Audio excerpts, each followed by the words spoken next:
I think we're obviously trying to get a budget done, having conversations with the administration, with the Senate, with our own members. With revenue collections coming in today, hopeful that we're going to end up finishing the fiscal year without a deficit and be able to meet the projections the budget office had going into 18-19. Certainly some other topics hanging out there, some other ideas.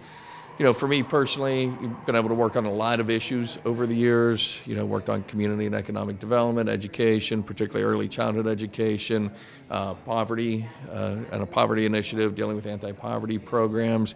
Most recently, pension reform, liquor privatization. I still have a couple more ideas, hopefully, that we're going to talk about, or at least throw out there for discussion over the next, couple months. But, some of the topics of the day, in particular to an election year where you're looking at the electoral process with redistricting.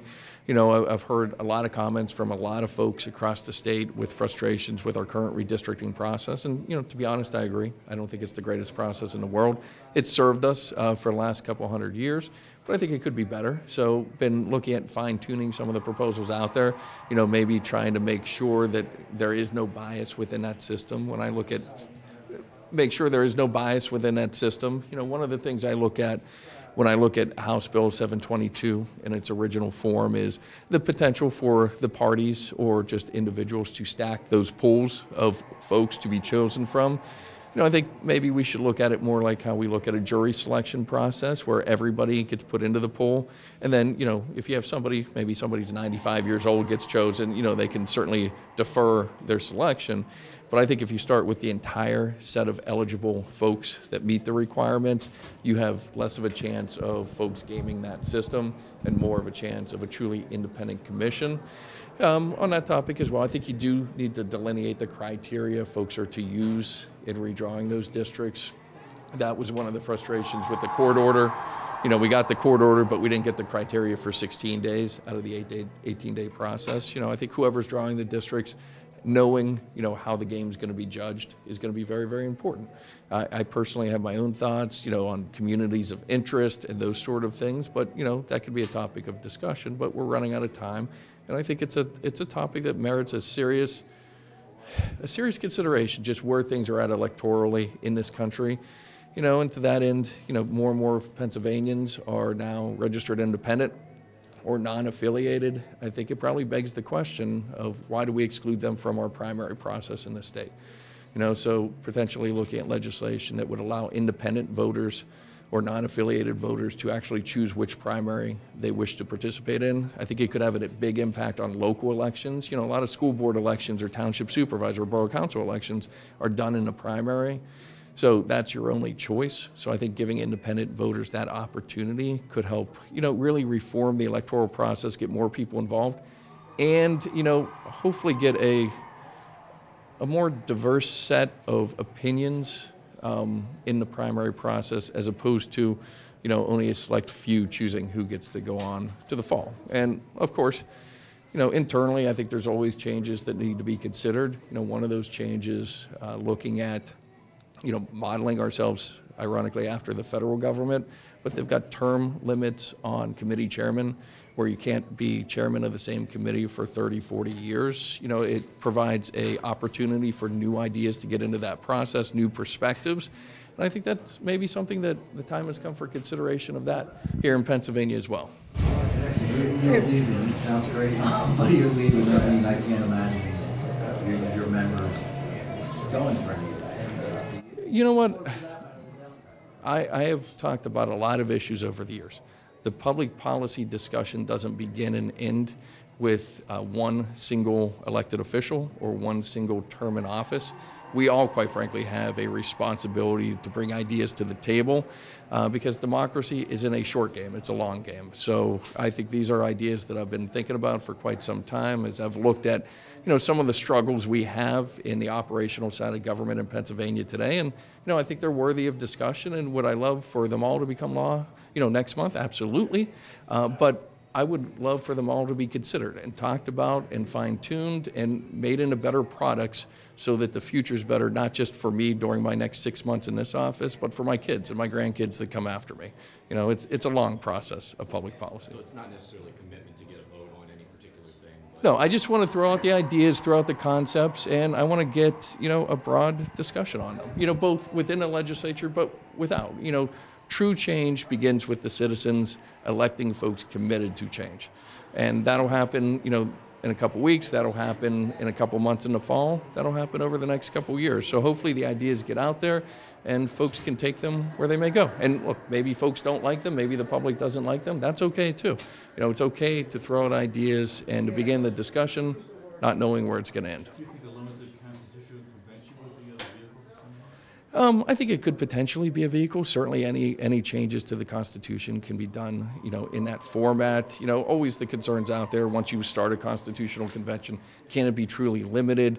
And what are the scope of the issues that you want to have considered in that particular process? Because, I think there's some ideas out there that, folks from a citizen's perspective would, look at jumping at the opportunity to have that discussion. There may be other parts of the Constitution that they would prefer to keep as is. So, I think it depends on the confines and the actual authorization of something like that. In what capacity are you going to be able to push for this? You mentioned, committee term limits. Obviously, Darryl Metcalf's been somebody who has been very, adamant about not letting this redistricting legislation leave his committee. Have you spoken to him? Have you spoken to others on the committee, that sort of thing? I have not spoken to Darryl directly about this particular proposal. I've had a lot of members over a number of years express to me some frustration that sometimes ideas get bottled up in a committee that, maybe you have a chairman who's been there for 30 years. We don't have as many of those chairmen in today's world, but certainly when I came in, there were chairmen that had been there 25, 30 years in that particular process. And, fresh ideas are not a bad thing. Fresh perspectives are not a bad thing. And, everybody else had to move into the 21st century. Maybe the legislature should as well. The idea is about maybe doing a committee of the whole. You guys did that with a couple other issues. We did that with property taxes. I'm trying to think of other issues and crime. Look, I think that's a good opportunity to actually gauge the thought process. I can't rule it out, but I'm not sure, that'll be the top priority during budget season to do something like that. But I know when we did it with the property tax issue, I thought it was very worthwhile because folks got to air out issues on the House floor and perspectives. And, even some of the folks with their own proposals at the end of the day said, well, I actually like this part of my proposal, but not that part. I like that part of their proposal. Let's combine it together. Anytime you can air something out for the public to view and actually have a legitimate discussion, it generally makes things better, I've found over the years, so we'll see. Where do you see the Republican Party as standing on an independent commission of some sort?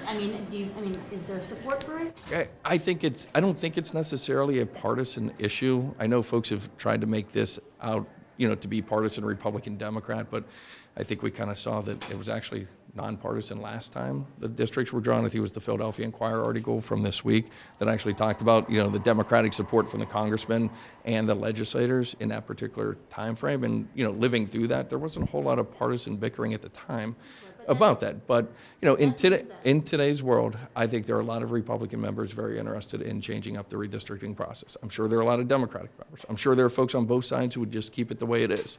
So I don't view this issue as a partisan issue, although, folks want to make it out just because of where we're at electorally in this country. I think it's a good government issue. I think it's a common sense issue. I think technology has changed where we have different possibilities and different ways of drawing these maps and considering different circumstances. And why shouldn't we consider a change with it?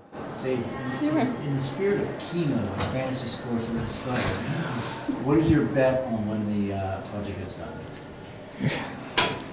I've made that prediction so many times over the last 3.5 years. Look, I think if revenue collections continue where they are, we're really, looking at just reshuffling the chairs on the budget deck, meaning, okay, well, where are the House priorities with the Senate priorities and the governor's priorities, and can we make, the jigsaw puzzle fit together by June 30th? I think ultimately you're probably looking at June in that regard, just because we're going to want to see where May revenue collections are, before you really get into it. And then June, about halfway through, you have a pretty good idea where things are headed in that regard. But I think just in the world of budget deficits and weak revenue collections over the last couple of years, it's tough to do a truly early budget because you don't want the bottom pulled out from underneath you the last month or so. And, we had that last year. Things were looking decently good till April, and then we lost $600 million in a single month.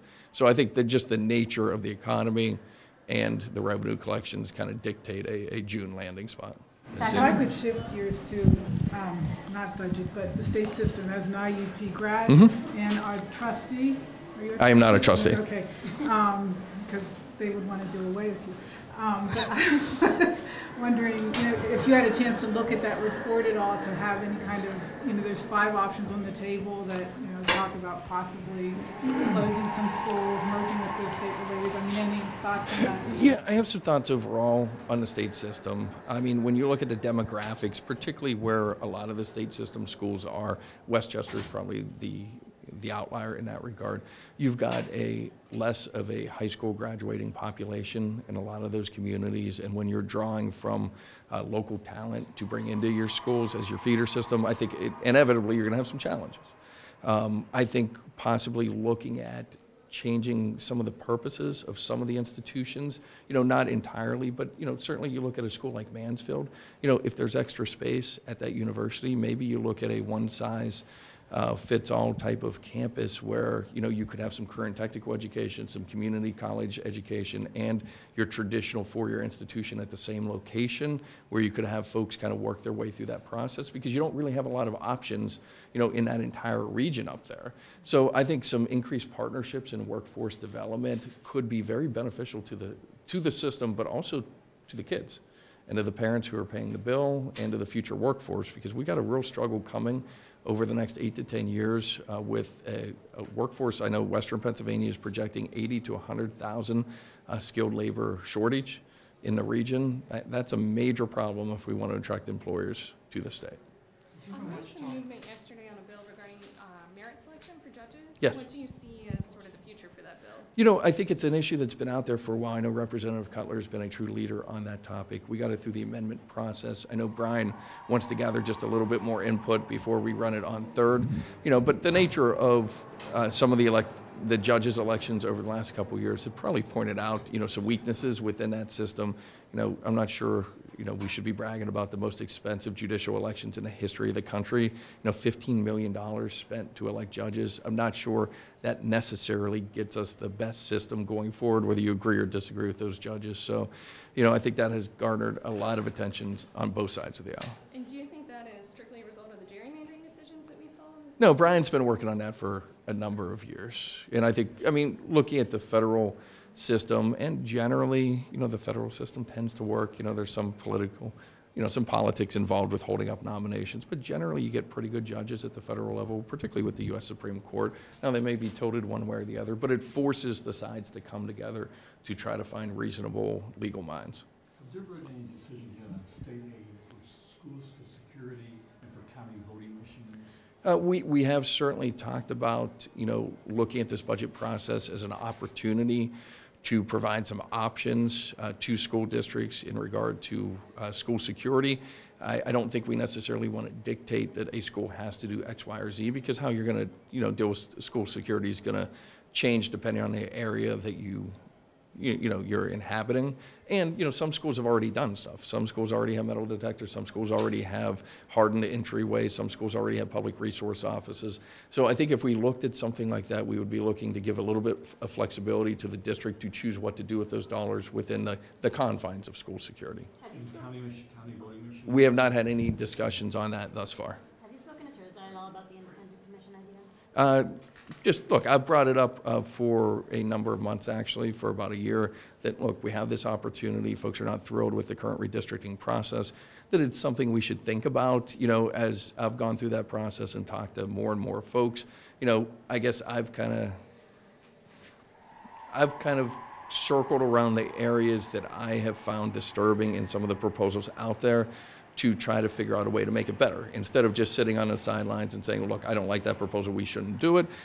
Are there ways that I think we could improve upon it? And the two areas that I found for myself were making sure that the commission was truly independent, that you couldn't stack the deck, and number two, making sure you delineate the criteria that the commission's supposed to use. And what response have you gotten from Teresa specifically? I haven't introduced it yet, so I haven't circulated it yet. Look, I think a lot of people are willing to have that discussion.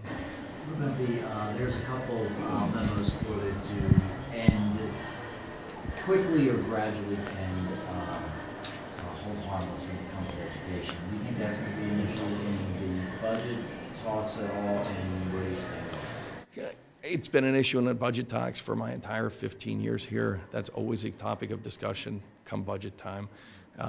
Look, it depends on the area you come from. People have different views. You know, if you're in a growing school district, you want everything going through the new basic ed funding formula. If you're in a more rural, poorer school district, you want to keep the hold harmless provision in the basic ed funding formula. You know, one of the reasons we were finally able to get a new basic ed funding formula is we compromised. You know, we kept the money intact for the rural, poor school districts while putting the new money through the new basic ed funding formula. I actually think that was the right spot to land on, because if you immediately change everything, you're going to bankrupt, I don't know, 200, 250 districts immediately.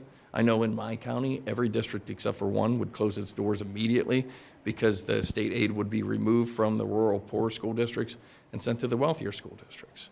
So I think a balance over time of gradually implementing the new basic ed funding formula is the best transition.